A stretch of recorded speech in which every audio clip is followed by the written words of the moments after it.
I'm sorry.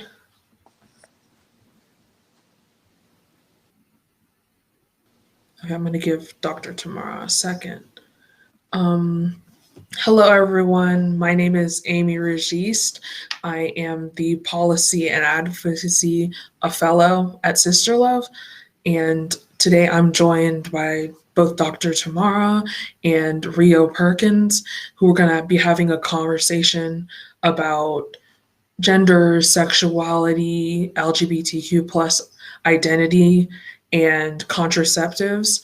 And so this is a not safe for work conversation. If you're uncomfortable with that, feel free to not, watch this event.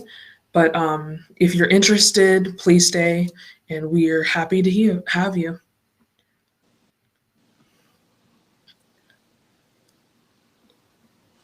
Um, Trying to get Dr. Tamara. Mm-hmm.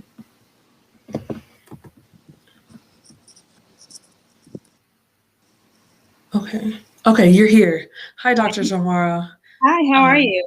Fine, thank you. How are you? I am fantastic. And Rio, how are you doing? I'm doing well. How are you?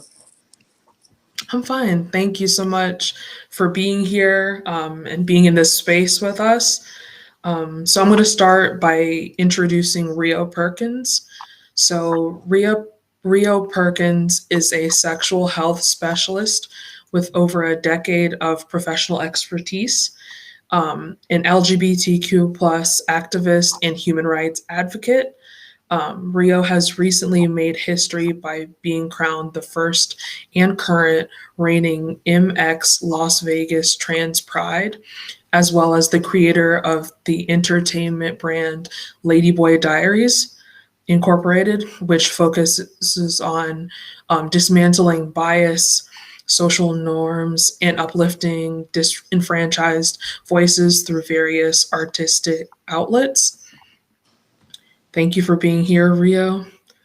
And we also are joined by Dr. Tamara. Dr. Tamara works at SisterLove with me. She is actually the project manager for One Love. So, One Love is an acronym that stands for Optimizing Novel Engagement and Leadership Opportunities to Validate Effectiveness in HIV.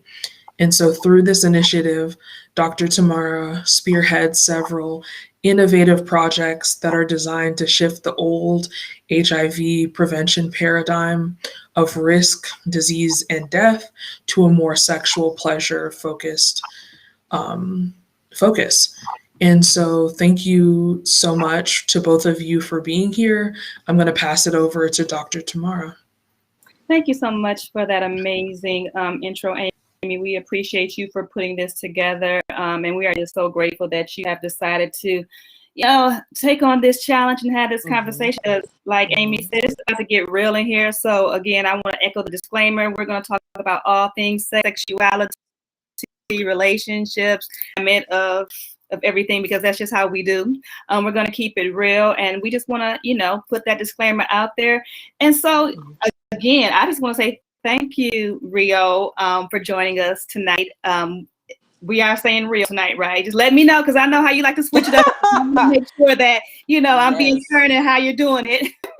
Yes, we are going by Rio tonight, living all the vibes. All right, awesome. So yeah, we have some questions here that we're going to ask you, but you know how we do. We just allow spirit to guide us, and we're just going to flow however it flows, right?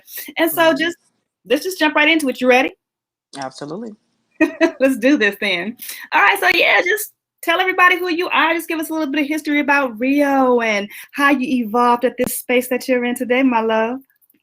Well, hello, everybody. My name is Del Rio, or you can call me Rio Antone. I have came to where I am today. I operate as a LGBTQ activist and just a big human rights advocate. And I definitely operate in the scope of authenticity. It took me a long time to be able to scope out this process over the course of my life, but it was with a beautiful journey nonetheless, because I was able to capture parts of myself through my struggles that I faced, which was recurring situations of homelessness, recurring situations of identity crisis and things of this nature. And I am so happy to be where I am today. I do identify as gender non-binary for those who don't know. And because of this, I have utilized my ability to be my most authentic self as a tool to be able to help other people be able to get to that same space of authenticity. So I do this through my entertainment brand that I just lifted off the ground, and it is called Ladyboy Diaries, and it's an entertainment platform created with the interest and the idea of making people live in a most authentic space and enlighten them that there is a world out there beyond the binary scope. And that's not just with gender identity, that is with all forms and fashions of how you live your life. There is nothing short of amazing that you can obtain, and that is basically the goal that I go for and explain that to people, and I live my life in such. Yes. Yes, I love that. I love that. Right. And so amazing. I know that you have an amazing story. You weren't, like you said, always in this space because, in full transparency, because that's just how I am. That's what I do. I've been knowing you for a long time. And interestingly enough, I found the pictures on my computer of No, the you didn't. first training. Yes. And I was going to post them. I meant to post them. I found the pictures of the very first training that I had an opportunity to actually meet you at. You were what, just 15 or 16? I was 15. I was 15, about to be 16. Okay. And so you were definitely not in this amazing space, right, that you're in now. So talk to us about that process. Take us back to Little Rio, right? Who was Little Rio? How did you arrive at this space? Because I heard you say gender non-conforming, or right. And so how did you even, come to this space and come to this realization? Like I said, when I first met you, you were still in a space of kind of trying to navigate and transition your things. So just kind of walk us back when you first realized, and I don't really like the term "when did you come out" because that's such a heteronormative way of looking at things, right? Because nobody asks heterosexual or anybody of any other sexual orientation when did they come out, unless they are on the beautiful spectrum of the rainbow. And so let's throw that out the window and just say, let's walk us through your process of Little Rio. Blooming. Yes. How did I bloom? Boom, bloom. Yeah. Okay, absolutely. So I just will start from the beginning.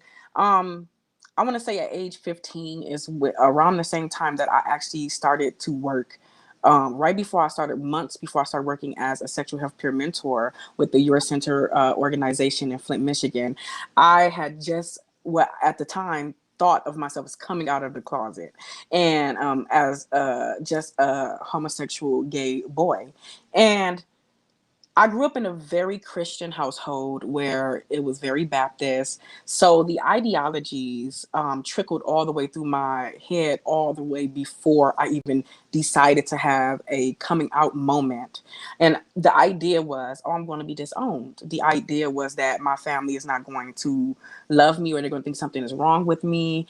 And it was a lot of just disheveled thoughts in my head about how I was going to operate in this space. So exactly on my 15th birthday is when I actually came out of the closet at the time. And it wasn't too long after that I would be in my bathroom. And this is when I still lived at home, of course, with my mother. And I would take my mother wigs. I would take my sister's clothing, and I would sneak into the bathroom, and I would be in there for hours dressing up. And any moment I could steal where I felt like I could have this moment of becoming this other person that just kind of just was calling my name. I didn't know why they was calling my name. I didn't know what it was. I just knew that it felt so effortlessly natural to be in that space.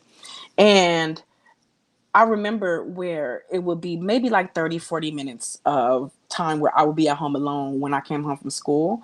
So I would run upstairs and I would gather these items and I would like put them on, and I would like take pictures on a laptop, that because I didn't have a phone back then. So I had a laptop in my hand, and it was like this huge personal laptop trying to take selfies, ratchet. So, but it was so freeing. And I wound up posting these photos via MySpace. This is how you know it was old. It was back when MySpace was popping. And I posted these photos via MySpace. And I made this whole identity at the time from what I felt like everything that I was lacking in myself, which was just the confidence, the ability to be who I was as a full, well-rounded individual who knew what my worth was in the world, and not comparing myself to anything or anybody. In this essence, in that moment, I was feeling like I was just this entire other being. And so I adopted the name Serenity. And the name Serenity came from obviously the Serenity Prayer, which is accept the things that you cannot change, and learn the difference between the the both. So basically, it brought me a form of peace to be able to be this creature that I was creating, and it just kind of manifested. Now, as years started to go by, and the idea of me having this secret of me and my identity hidden in literally the closet bathroom door, or literally in like the bathroom for hours, it started to bust out the seams via social media, because people would find me on my MySpace page. And obviously I had no clue how to do makeup or anything of this nature at this time. So it was just like, obviously, like, is this Rio? This is what people are saying. Like, is this Rio? And messaging me on my actual social media pages, and was like, is this you? So it kind of went into this full circle where it got connected to my family. And I came home one day. I was in 10th grade, and I came home one day. And when I tell you, the entire family was sitting in the living room I was about to have an intervention.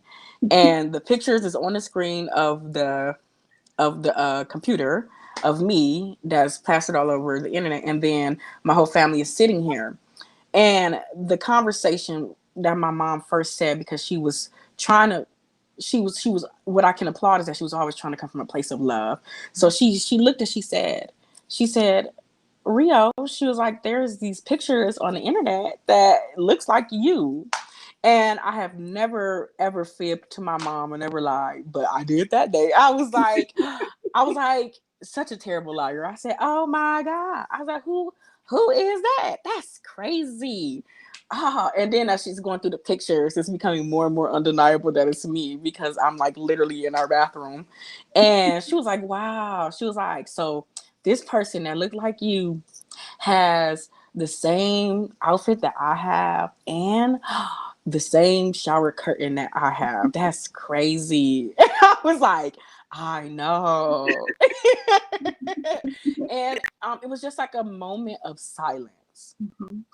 And in this moment of silence, because I had just came out of the closet as gay, right? Mhm. And my ideology already was, let me shrink, because I don't want my family to have any reason to think of me less. Mhm. And I knew that I did not feel comfortable in the skin that I was in at that moment, even though I had at that moment came out as gay. And I thought that, like, oh, well, the hard part is over. I should be feeling good about myself. Mhm. Mhm. And it wasn't connecting. It didn't connect. Mhm. I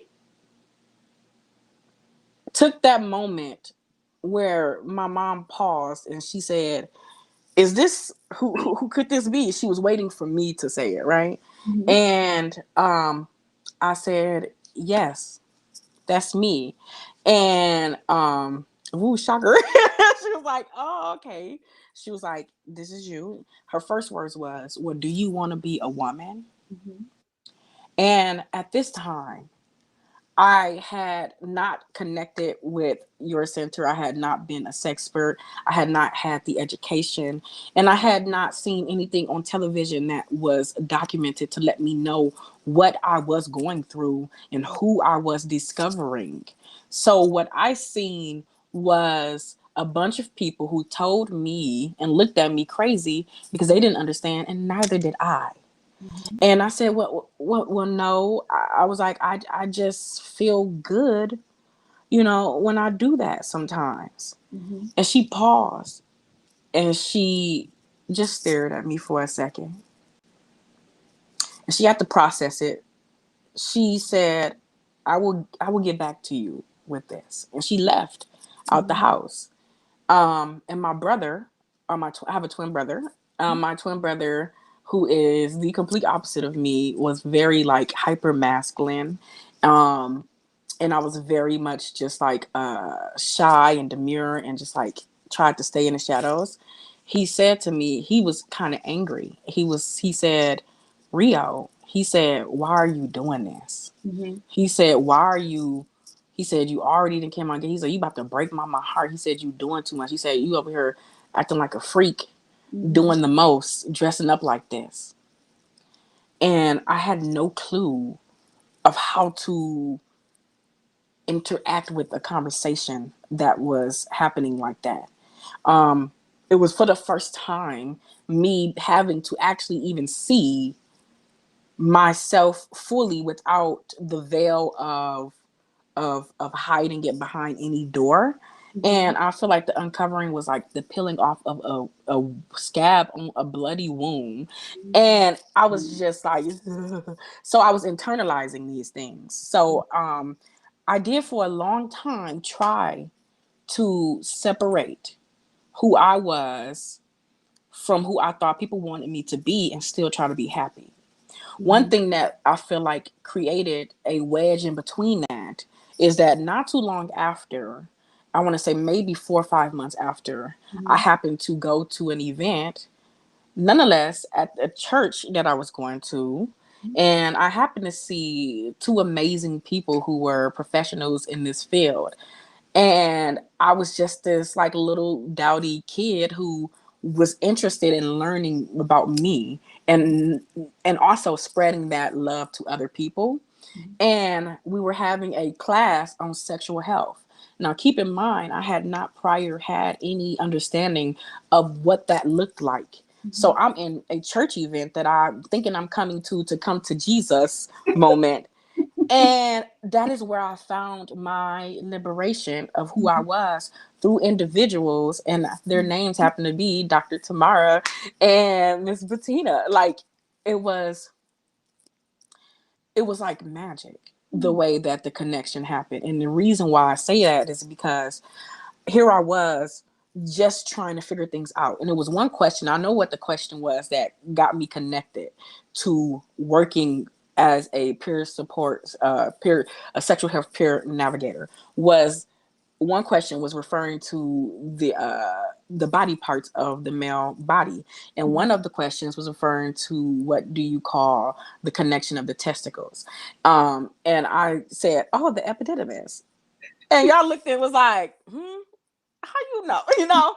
It was almost like oh yeah, we're going to go ahead and connect with them, and it was it was a callback. It was right when everything ended. It was a callback to connect for another interview, for an official interview with a group of people, because there was a task force team that was starting of youth to basically bridge the barrier and the gaps of sexual health in the community. And you guys was like, yeah, we would like for you to come.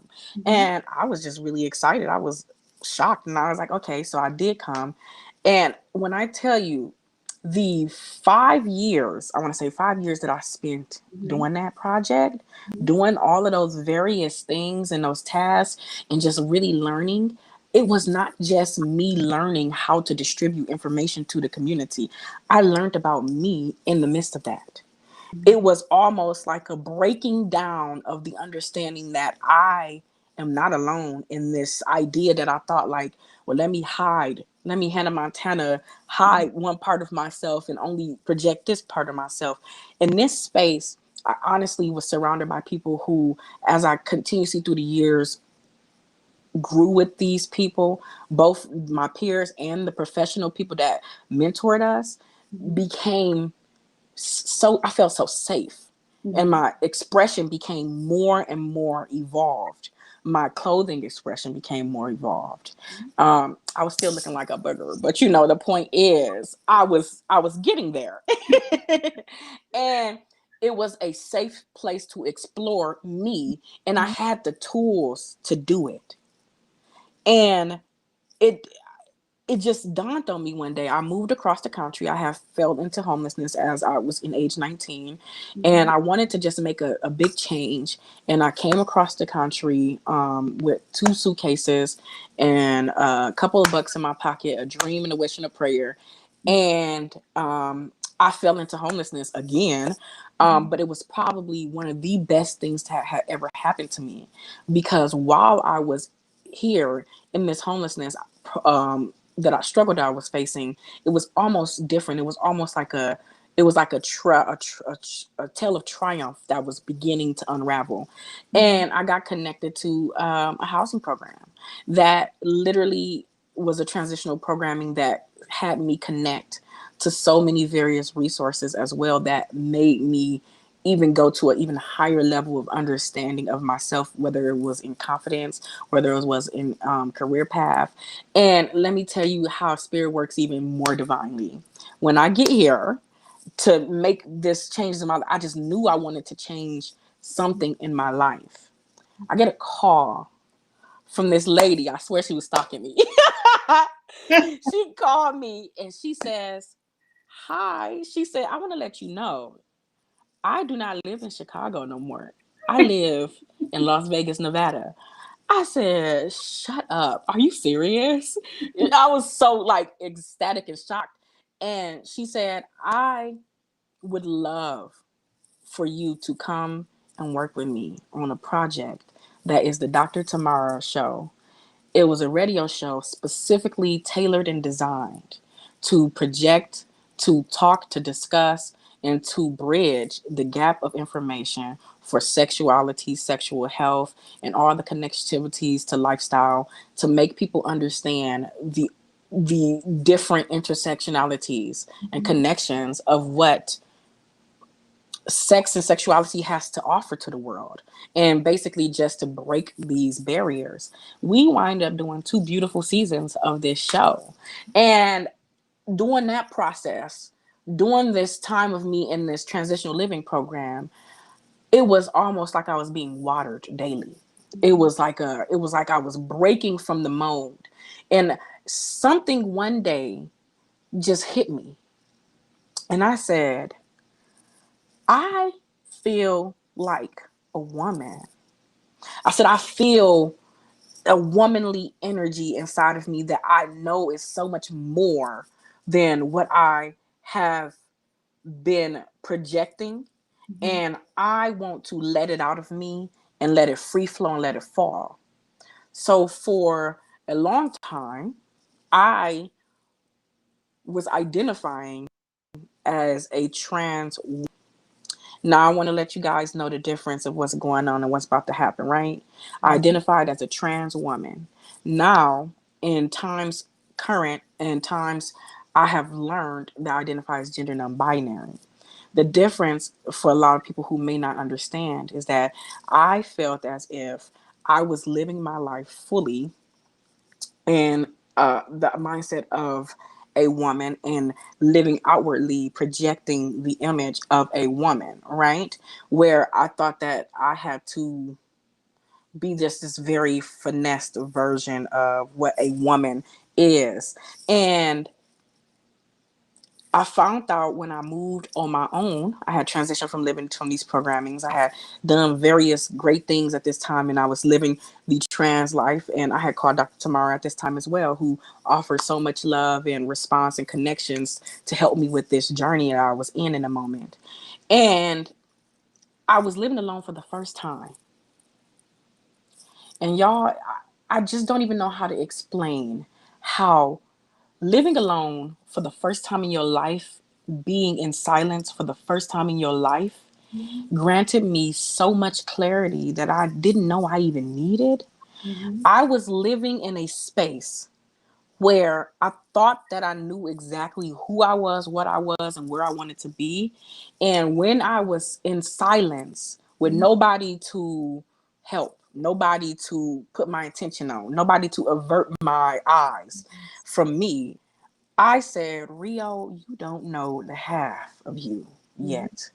And not only that, I don't even think that you are truly happy where you are right now. I was like a dog chasing my tail. I was doing a lot of moving, but I don't think it was in a direction that I needed to go in.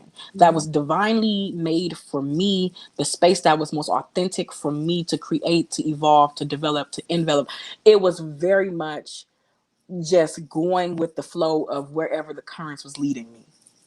And I didn't realize that until I was alone, that I had a problem with being alone because I didn't know who I was. And in that revelation, I took a moment to understand that I am not one thing, I am all things. Yeah. I'm not this or that. I'm everything and more. Mm-hmm. I was like,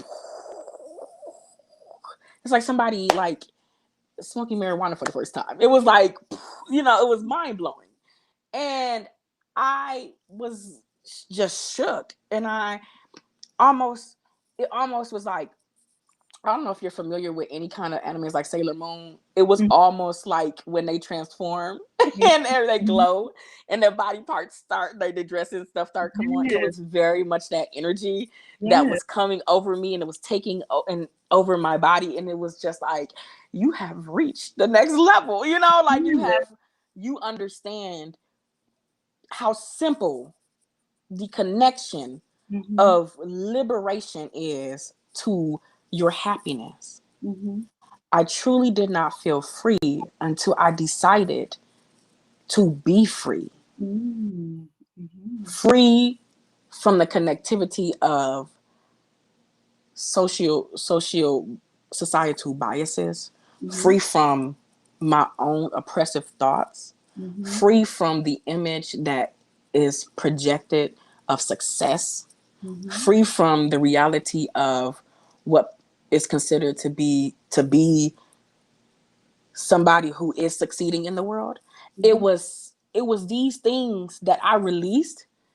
And when I released them is when actually, and how crazy, is when it started to manifest more. Oh my God, it was like the desire to want nothing besides authenticity breeded the opportunity for growth, happiness, success, financial stability. These things came because I project. And there is a saying that a very wise woman told me one day, and she said to me, I take me wherever I go. And those words spell in my head all the time, no matter where I go. Sometimes even when I feel like I am in a space where I might be misinterpreted in this moment, I have to take me wherever I go. And because I'm so liberated, and because I feel so highly elevated, and because I know how powerful I am, and because I know that if not me, then who? If not now, then when? I'm going to do it today. And I know that regardless of the initial reaction, whether it be great or crazy or bad, when you hear me, if you are here to listen, if you are here to see me past anything, you're going to understand while I'm in this room. You're going to understand why I belong in any space that I walk into. And it went from the paradigm shift from me wondering, how do I operate in this world with people understanding me, to, do I even care if people understand me? Like it was very much a shift of, I just know who I am, and I know who I love, and I know what love to give to me. And I love me so much that I feel as if I have a outpouring that I can shift and give to other people. That's the gift that I've been given. The gift of an overly engorged cup of love and happiness and self-expression, that I can pass that gift to anybody who needed. Thus, Ladyboy Diaries became the entity of my outlet. So because I realized that this world is becoming so much more lucid and seeing the value of who they are as a person beyond what society says you have to be. And I think that this is a great time to capitalize on showing people how to do it in a way that is extremely authentic to who they are, and whatever that looks like. And those who matter won't mind, and those who mind won't matter. Dr. Seuss, period. So that is very much my story of how I became the person that I am. Wow, you just gave us a whole lot, and you are the embodiment, if I can say, of what pride is, right? And so I'm so happy that you have shared your story, because I know that within that, people will find themselves and they'll find that support that they need, and maybe that encouragement that they need, right, to be able to kind of embody their authenticity, right? Because that's what, when we get down to the heart of the matter, being prideful, if you will, is all about embodying your authenticity, being proud of who you are, and being able to walk, to move, to shake, and do all the things that we do in that space of authenticity, right? And so we honor you for sharing that story with you, because again, you've been through a lot in such a short time, and you've triumphed and you've overcome, and we'll get to more of your accomplishments later. But I want to just kind of talk about something, because we're kind of throwing out all these different terms, and sometimes people may not even understand what they are, because LGBTQAIPD plus keeps growing, right? And then when we talk about sexual orientations, then there's gender identity, gender roles, sexual identity, and they all may align and they all may not align, right? And so let's talk about that, right? When we talk about gender identity, like, what is gender identity? Like, what does that mean? What is sexual orientation? What is sexual identity? Because some people don't know, right? So your gender identity is the identity that you present and you would like the world to perceive and see, and make sure that they are acknowledging while they are talking to you and in any kind of conversation.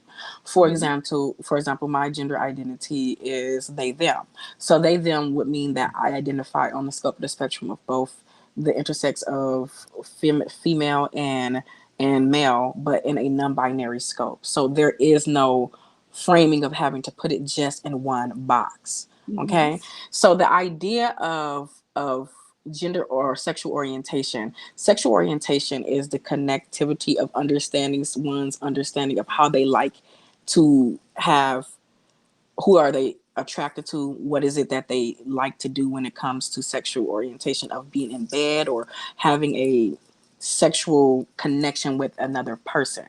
And I think a lot of times the connection of gender identity and sexual orientation or sexual identity is always intermingled and mixed up.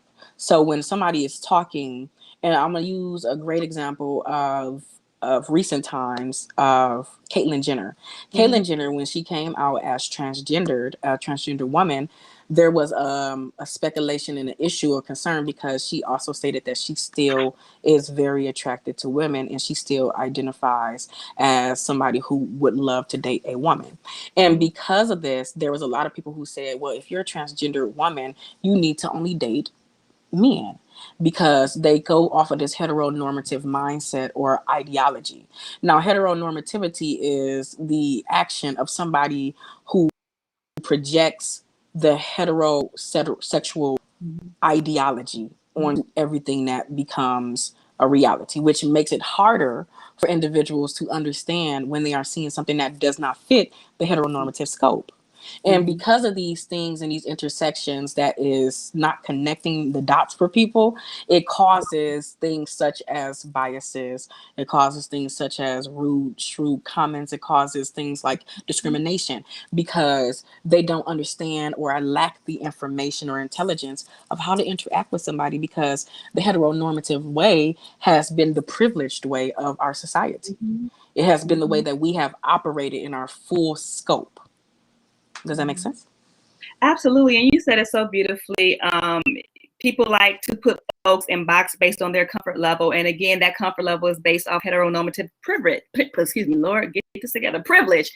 And so because of that heteronormative privilege, it dominates society, and it creates a lot of issues and challenges for folks who fall on that spectrum, or maybe not even identify with that spectrum, because again, the LGBTQAIPD label, names, terms just don't work for everybody, right? And so people create their own path in their own way. And because of that, like you said, it creates a lot of judgment, a lot of stigma for people who do not understand, because that's why we put people in boxes and labels and categories anyway. It's for other people's comforts, it's to address their fears, right? But that unfortunate heteronormativity creates challenges when it comes to institutions like medical institutions, right? And so what comes to mind for me is talking about the healthcare system and the LGBTQAI plus community. Like, what are the challenges that folks who identify or maybe not identify within that spectrum experience, because I know working with my clients, I had, she was wait, let me get my story together. Let me think. Mm-hmm. Trans man. Mm-hmm. Right. Trans man went to their gynecology appointment, presented as a male. And so folks in the lobby, the waiting room, were like, oh, they must be here for their partner. Made this whole big assumption. When the name was called, they got up. Heads went, they turned like, what in the world is going on here? And so as a result, this person ended up being treated very rudely. They were stigmatized, like, why are you here? You're a man, and so on and so forth, from the physician, from the healthcare system, right? And because of this person did not want to go back and get the treatment that they needed, and could have potentially ended up in a worse situation than they were in before they walked into, their appointment. So what can we do, or what are your thoughts around creating a safer space for people who identify or not identify on this spectrum of LGBTQAIPD plus, right? Like whatever. Like, how do we create a system that supports and nurtures that space so people can get the access to the healthcare that they need? You know what? Let me first just say that I am so sad to hear that story, but honestly, that story is very common for many people who are on the trans spectrum. And the reason why I think that there is such a major lack of connection for individuals who are in the trans community when it comes to healthcare, they are so underserved because the lack of information, the lack of understanding that the healthcare system has. And it breeds all the way back to the understanding of schooling when it comes to those processes. I actually had the opportunity to sit down with the Touro School of Nursing with the director, who was trying to implement more programming into their system that included inclusive language, inclusive understanding of how to navigate a trans experienced person and people on LGBTQ spectrum. But in specific, the trans community is very much discouraged to even go into a doctor's office because they are going to be misgendered the minute that they get in, especially if there is a situation of what they like to say, not being passable. Passable is the idea of somebody who is on the trans spectrum being able to walk down the street and be considered not being known to be trans. It could pass as a cisgendered individual if they needed to, right?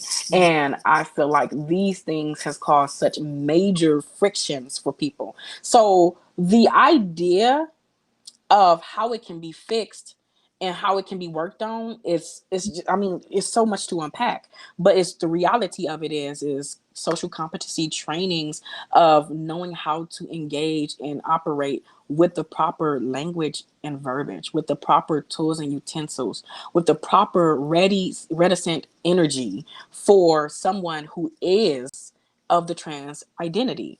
So one of the things that I can say for sure is that when you walk into a door and you see somebody who is there for services, you have to, in the great words of Maya Angelou, believe them when they say who they are. I'm gonna change the verbiage a little bit, but believe people when they say who they are. So if somebody tells you that they identify as trans, and trans does not have to look like an appearance of, oh, this person has outwardly changed their physical appearance to match trans. Somebody could be cisgender on outside looking, and they could appearing, but they could identify as a whole trans individual of the opposite sex, right?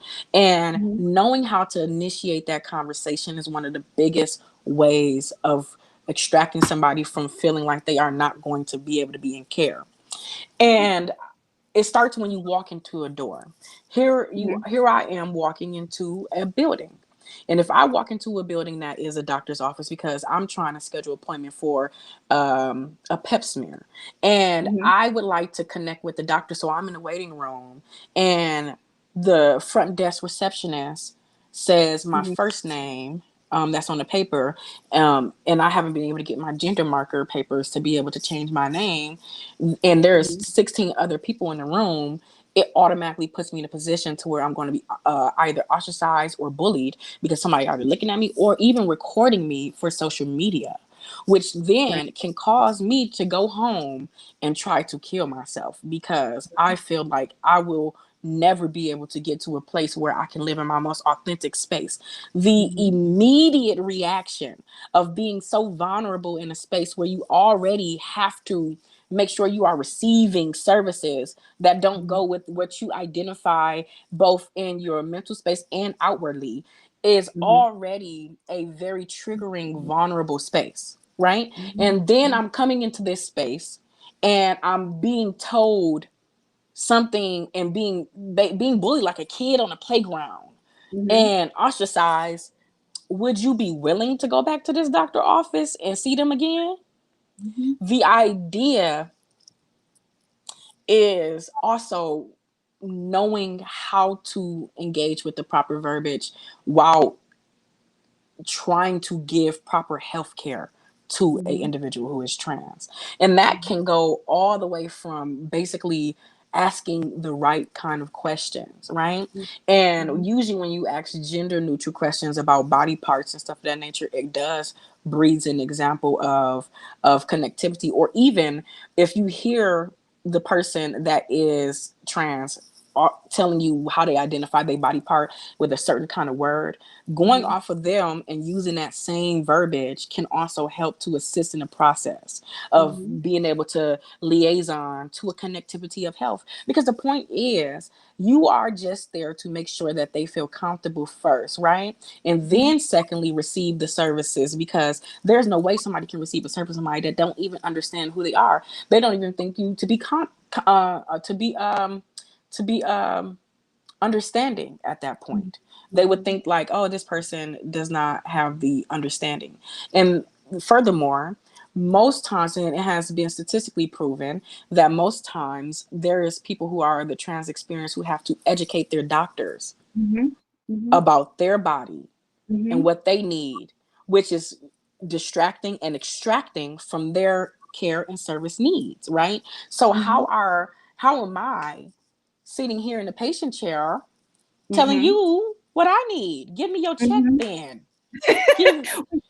You know, here's the interesting thing about it, and most people may not know this, that a lot of physicians do not get more than 1 or 2 semesters of human sexuality, period. So we're just talking about anatomy and physiology and, you know, around sexuality. We're not even talking about this whole conversation that we're having around identity orientation and so on and so forth. And most people don't even understand that. So yes, a lot of times, even any human being sometimes has to educate their doctor or their physician or clinician when you're having conversations around sexuality. And so, yeah.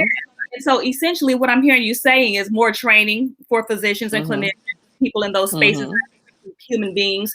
Also maybe creating a space that demonstrate, creating spaces and places that demonstrate cultural humility. Because cultural competency and cultural humility are very different, right? It's like saying rap and hip hop, they're very different, right? And so making sure that the spaces demonstrate that humility, because when we talk about humility, we're putting ourselves, or trying as best as we can to put ourselves in that person's space to understand their experience and to humanize their experience. And then also at the end of the day, one thing that I know that I've worked on is training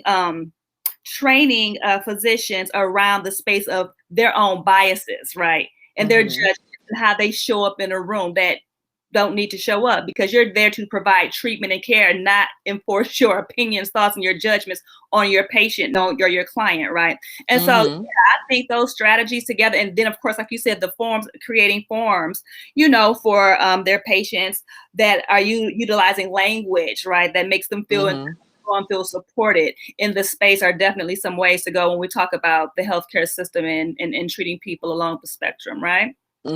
Absolutely. And I absolutely agree. And it starts as simple as basically knowing how to acknowledge somebody based off of what it is that they would like to be referred as, instead of saying preferred pronouns, literally saying, hi, my name is Dr. So-and-so. What pronouns are we going to be using for you today?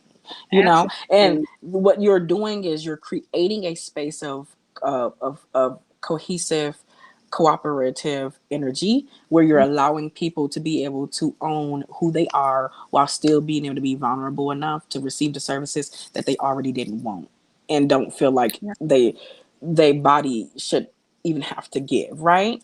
And honestly, a lot of people who are in the healthcare field lack the understanding of how to navigate the body itself when it Mhm. comes to care.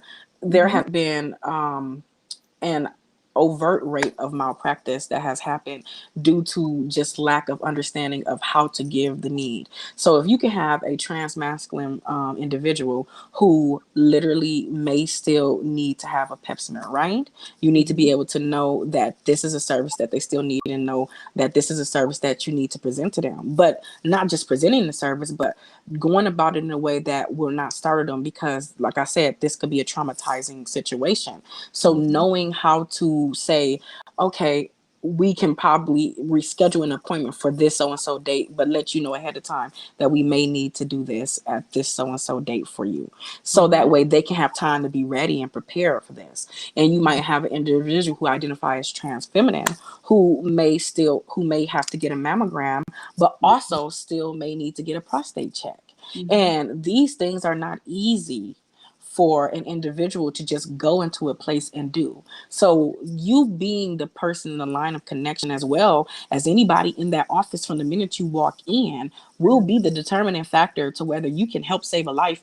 Because honestly, if there is no feeling of understanding, there Mhm. is no one coming to get the service. Mhm. Yes, that compassion, treating people like humans is everything, right? And that therapeutic relation, whether we're talking about, physical health, whether we're talking about emotional health or mental health, Mm-hmm.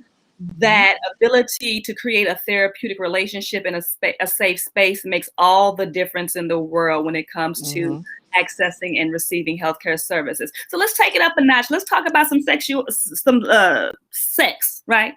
And contraceptives. Six. Yes, Mm-hmm. because we know, unfortunately, the numbers statistics still indicate that folks in the LGBTQAI community, specifically trans folk, are still at greater risk when it comes to HIV and sexually transmitted infections. Let's talk about that. What I know it's for some of the reasons that we talked about, right, in terms of healthcare, but what are some other reasons for this? Mm-hmm. Well, there is, and also just to note that specifically Black trans women also play a major heightened factor in the rates of HIV and contraction.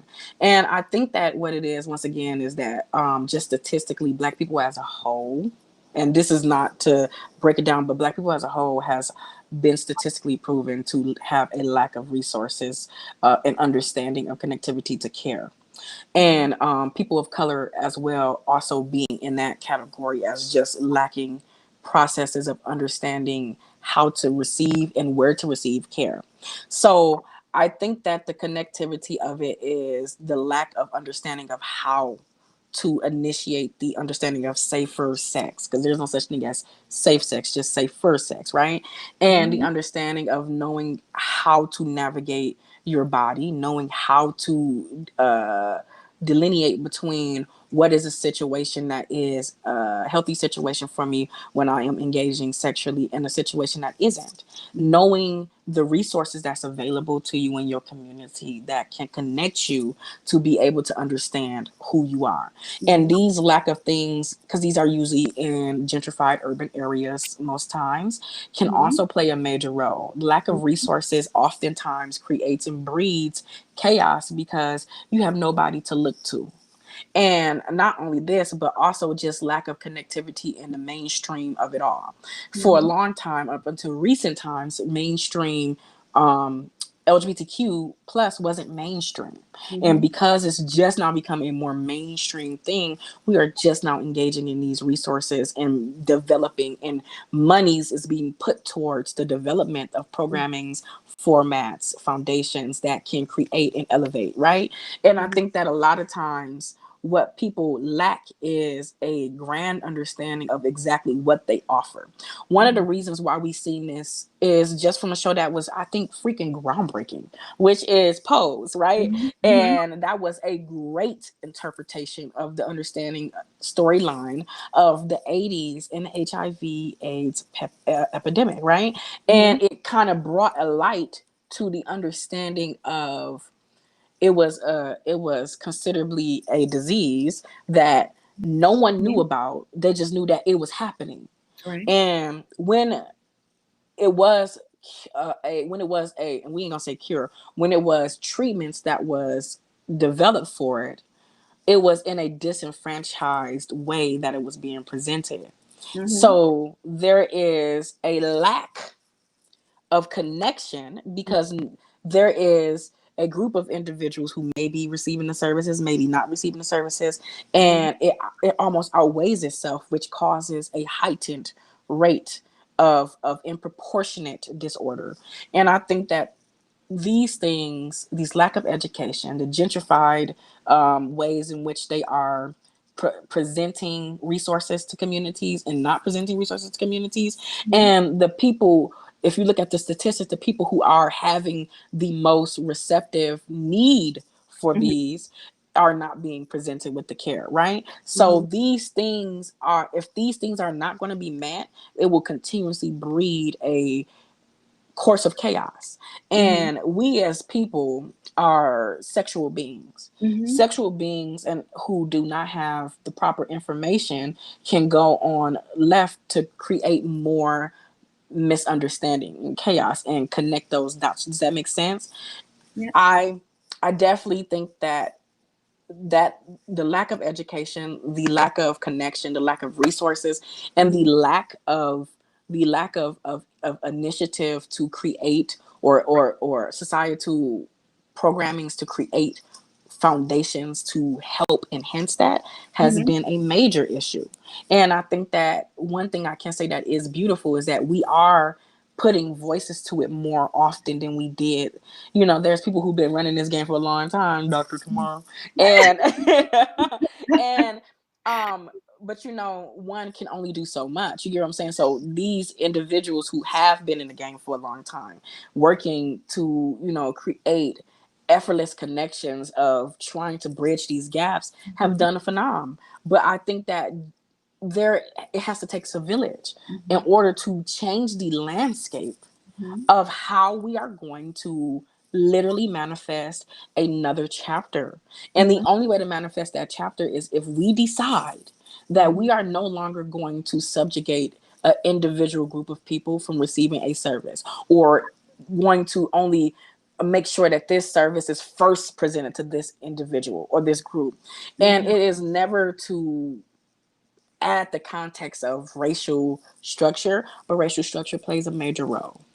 And if you don't acknowledge those pieces, you will be like a dog chasing a tail, because you're going to want to fix it. But the elephant in the room is that it can't be fixed until it is connected all the way through, including the people who have the ability to pass the resources, the monies, the information of connectability to every part of us. Does that make sense? Absolutely. So just so I'm clear in what I'm hearing you say, and you're saying that a lot of considerations that go into this are the intersectionality of all these different things. Like, so we're talking about lack of income, poverty. We're talking about lack of access, lack of education. We're talking about homelessness. Like, we're talking about being disproportionately impacted for all of these different reasons, and that the programs and that ways and that we can come together to create programs, right? We must look at all of the intersectionality of all these different things, right? But then when we think about the multi-dimensions of sexuality, right, including the mental, emotional, social, legal,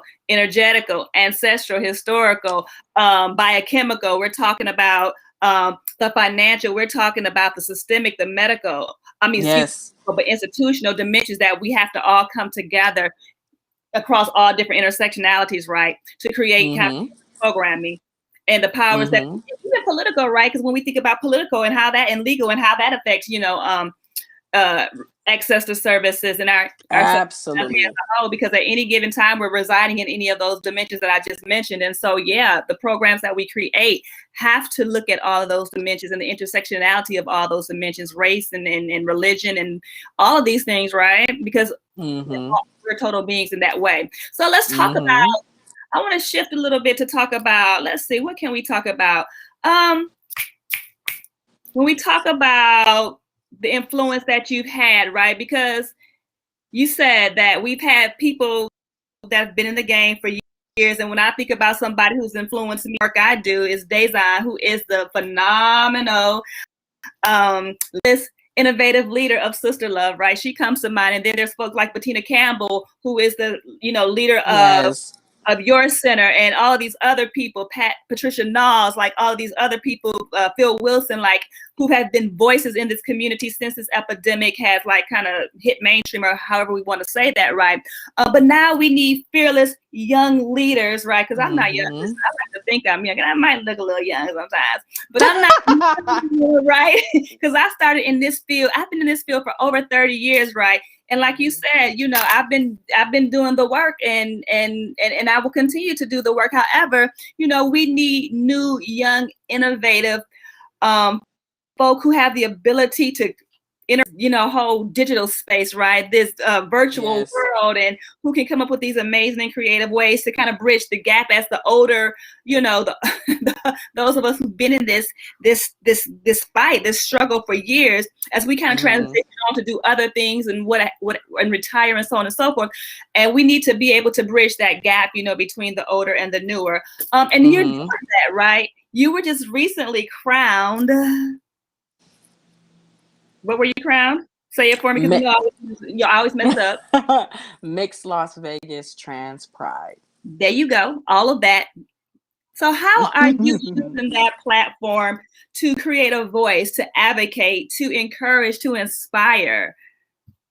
Well, first of all, it was so amazing to be able to be crowned the title. It was a community voting situation, so they had to vote the person who was crowned the title. And a part of the duties that was already given to us was basically helping to create projects to enhance the trans community, the understanding of what trans identity is, and how to connect the dots of resources, connect the dots of sustainability for housing programmings.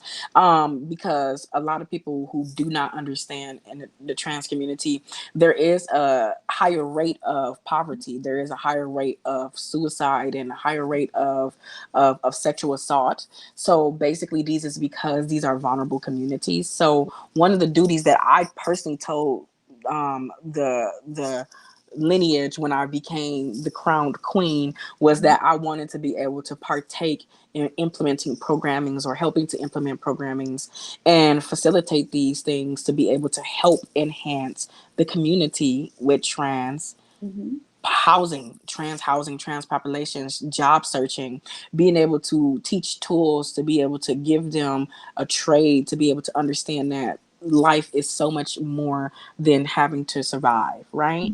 And I think that to me has been one of the most beautiful parts, and it has really affected me in such a major way, because this has been something that has been more than just community wide. It has connected the dots of many people all over the world who have seen via the social media platforms the connectability of all the community services that's connected to the center who funded it, right?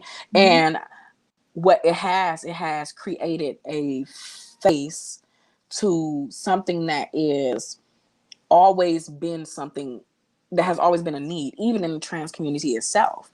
Just identifying as non-binary has become something that has become recently more of a respected situation, right? So teaching even our fellow our fellow trans community what non-binary is, and as well the world, has been a gift. And I wouldn't change it for anything, because I love teaching people about things, period. Yes, that is awesome. I am so excited for you and all the work that you're doing. And just as we kind of bring this conversation to a close, I have a few more questions. In terms of staying safer, right? Because we do know that there's no such thing as safe sex, right? So in terms of staying safer, what are some things some folks could do to keep themselves safer as they're enjoying their sexual pleasure? Because I know one thing at SisterLove, what we're trying to do is we're moving away from the paradigm of death, disease, and dying, right? And risk behaviors, and we're starting to focus conversations among the folk that we serve in terms of pleasure, experiencing pleasure, and enjoying your sexual pleasure and enhancing your sexual wellness, right? So, in that same vein, what are some things or some ways, or things that people can do to keep themselves safer? Well, one of the things that I can. You said, I'm sorry. You said what? I said, especially when we think about our trans brothers and sisters. So one thing I can say is that engaging in sex is, first of all, a very liberating thing, and it's supposed to be something that is an experience and fun and educational all at once, right? So what I can tell you is that you take this time to create your own rules of how you go about it. But one way that I know for a fact that we usually can dispel the idea of having less safe sex is the idea of having sex with the lights off. There is oftentimes the idea, oh, I'm gonna cut the lights off. We're gonna basically do it with our eyes closed and we're gonna see what's going on. Wait a minute, before you turn the lights off, let's just go ahead and keep them on right quick. Let's examine what's going on with the body parts, because when you examine what's going on with the body parts, like, oh, is that supposed to be there? Just knowing what your body also offers to yourself and just in general, such as how your body feels, what is the natural parts of it, of your privacy, right? And I think that knowing what your vagina feels like, knowing what your penis feels like, knowing what it feels like when you touch it down here at your testicle areas, and knowing what it feels like, is there any unusual ridges, is there anything that makes you feel like, is there any smells or any kind of sensation that happens that is uncomfortable or tingly that you didn't know or don't know why it feels this way, as well as any kind of secretions that comes out of the body. Just knowing how to engage in proper healthcare while having sex and before sex is a part of healthy sex. And you can make it sexy. People don't think you gotta be like, let me turn the lights on, let's do a checklist. You can be very cute about how you're going about it. As we know, HIV and a lot of the transmissions of STDs and stuff of this nature can come from the pre-cum and the cum, right? So basically, when it comes to HIV, it has to enter into the bloodstream, right? And it can be brought out by various different forms of secretions from the body. But if you are not sure if you have been tested with this person and you are engaging in some kind of sexual act, you can even try to make it sexy, like, oh, I don't want you to finish here. I want you to finish on my back. I want you to finish somewhere that's not in your body, so that way you can control the narrative of how and what is happening to you. And I know a lot of times with my trans feminine, trans masculine individuals, the idea of sex is also very much a vulnerable space, because as you're trying to evolve and become who you are, you're also trying to figure out what that looks like for you sexually. And a lot of times, because sex is a survival method for my trans individuals, they kind of put themselves in a situation where they don't even have the opportunity to say anything first. They just engage in a sexual act because it's a survival mode to get some form of income or housing or something of this nature. But my suggestion to you is to create a format to where, if you are engaging in sex work, if you are engaging in a situation where you are sexually active, to first acknowledge your body first, create those moments of intimacy with yourself and just evaluation outside of intimacy as well. You can be in a shower and really understand who you are. You can literally be in the bathroom for 5 minutes and start to evaluate yourself by touching and looking at yourself in the mirror, seeing the developmental parts of your body. Now, keep this in mind, your body is changing and evolving, and because it's changing and evolving, you're going to see things change anyways, right? So just consider this to be another part of that process as your body considerably changes. So that way you don't ever put yourself in a situation to where you are not in the known about your health status because you didn't know in the first place what your body was giving. Right? Okay. All right. So I heard you say, know your body, right? Becoming acquainted with your body as it's growing and developing and changing over time. Know what you like, know what you don't like. Communicate that to your partner. You know, keep it very sexy. Know your health status, whether you're HIV negative or whatever the case may be. Making sure that you are following up on if you do have a sexually transmitted infection that is treatable. Looking at what you're getting yourself into and just keeping it very sexy. Of course, you know, there's always condoms, condoms, polyurethane, polyurethane condoms, and then of course dental dams, those fun, amazing things that we can keep sexy as well, right? Absolutely. There's so many different kind of contraceptives that you can use as barriers to keep you from having to have those engagement with those secretions that comes from the body, and such as dental dams, even having fellatio or any kind of oral sex, even with the condom on, right? These things are ways of being able to just maintain the intimacy, but also maintaining your safety at the same time if you haven't been able to get tested or if you're waiting for a test result to come back. Which I want to put out there for those who may not know, because a lot of times people get tested and they have had sex after getting tested and then said, oh, well, I got tested 5 months ago. The minute you had sex, your test results could have changed or your status could have changed. So if you are not getting tested regularly, which is around 3 months to 6 months time periods, you are not allowing yourself the ability to know your updated status if you are sexually active. So those play major roles in how you are either traveling or how you are connecting with individuals, right? Because every time a person has sex with somebody, you have to think about the person that they have sex with and the person that they have sex with, right? So you might have had sex with one person, but that one person might have had sex with another person, which means that you have been linked to 25 different people, right? So if you are going to be engaging in sex, which, I'm all for, enjoy your life, bro. But I want you to make sure that you are doing it in a way that is beneficial to your health. And nobody is going to be a bigger factor to your health than you. Okay. Absolutely. And then also we cannot forget about PrEP, right? Yes. Talk a little bit about PrEP. Yes. So PrEP, which is prophylactic pre-prophylactic, I forgot the last word. Pre-prophylactic. It's rolling off the tongue.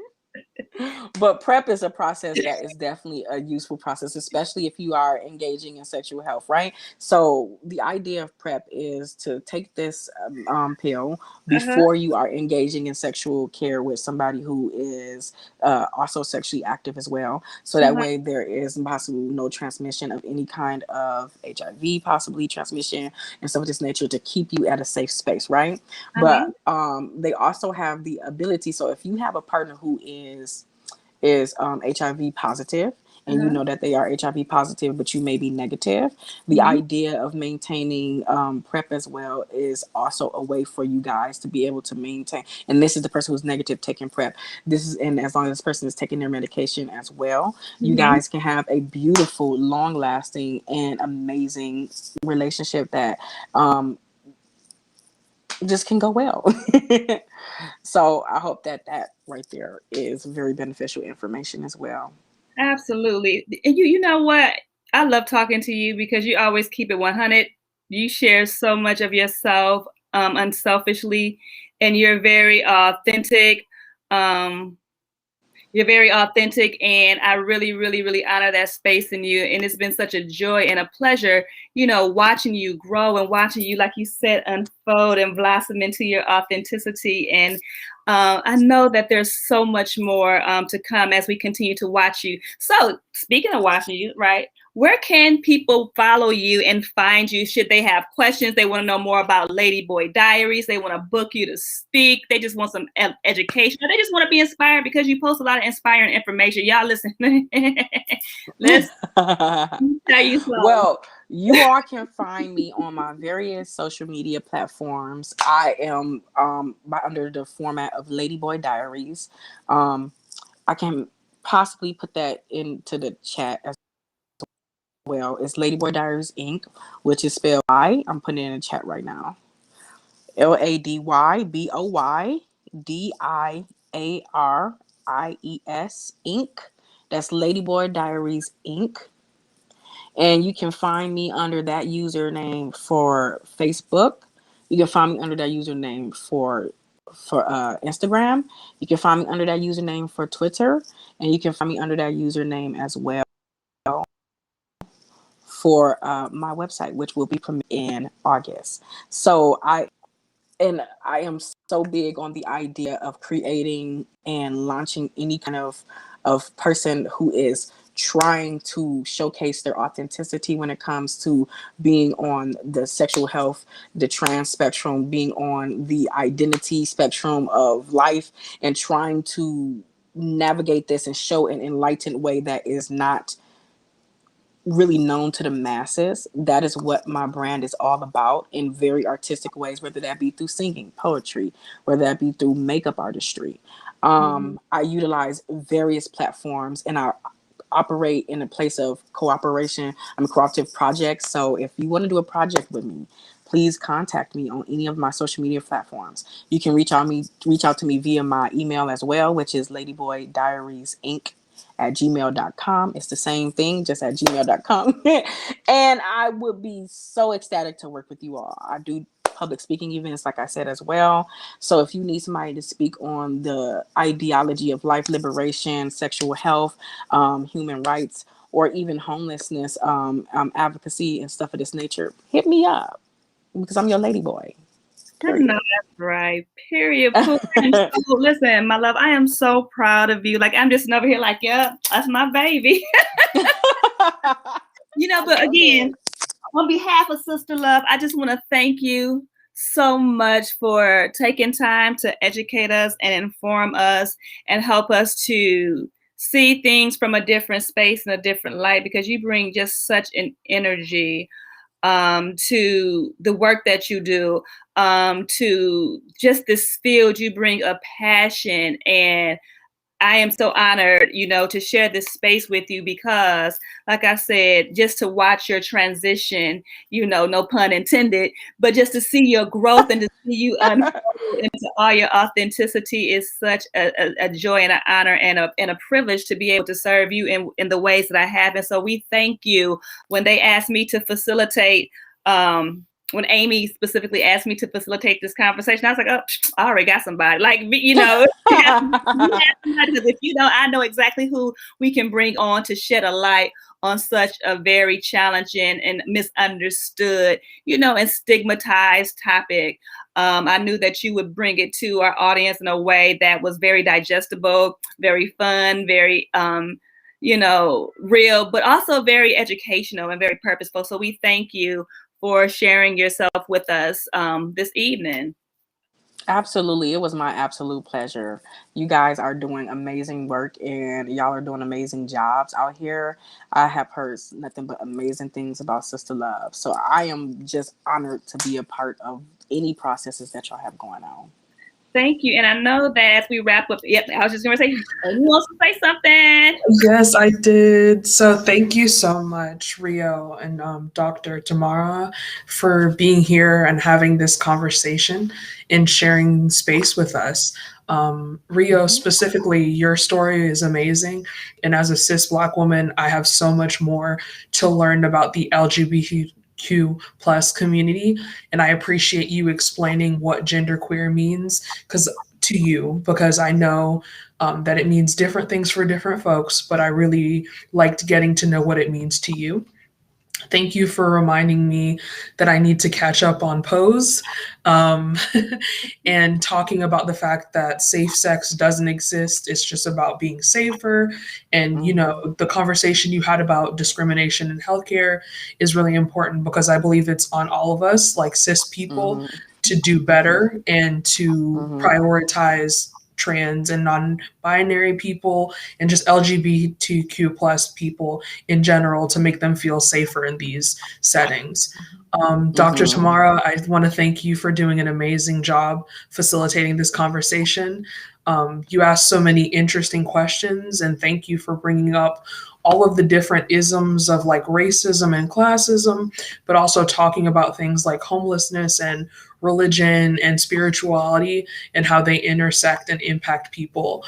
Because I feel like it's really important for us to have those conversations and just to know how people are able to live full, authentic lives. So thank you so much to both of you.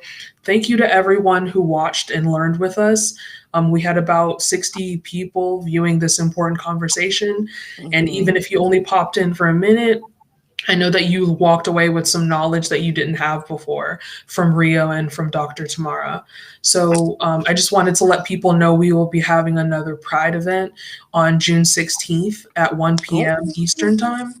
I will be speaking with Adrian Expression and Alex Moody about gender, sexuality, and reproductive justice.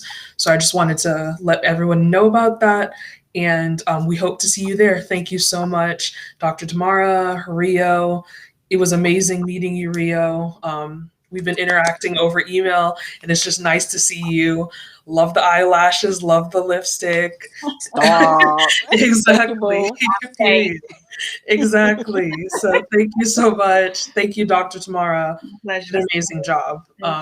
Thank you guys both. Thank you. Bye. Absolutely. Thank you so much. Bye. Bye.